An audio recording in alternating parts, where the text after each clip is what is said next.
সরোজিনী সব কিছু বলে দিল রাগিনীকে। হ্যাঁ বন্ধুরা, বিস্তারিত জানতে ভিডিওতে লাইক করে দেখতে থাকুন। বুড়ের সরোজিনী সিরিয়ালে আগামী পর্বে আমরা দেখতে পাবো যে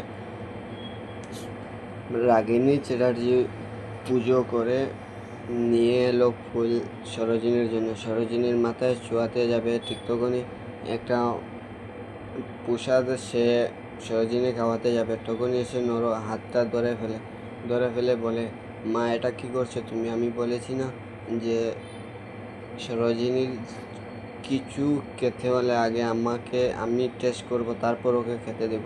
তারপর রাগিনী বলে, তুই কি আমাকে বিশ্বাস করছিস না?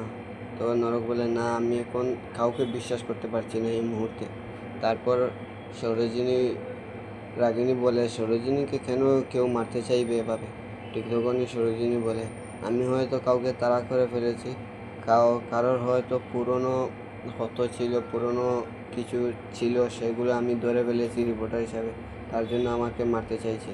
তাই আপনাদের কি মনে হয়, সরোজিনী কি পারবে তার মা বাবার খুনিকে বের করতে? অবশ্যই কমেন্ট করে জানাবেন। আর আগামী সকল আপডেট পেতে চ্যানেলটি সাবস্ক্রাইব করে পাশে থাকবেন। ধন্যবাদ সবাইকে।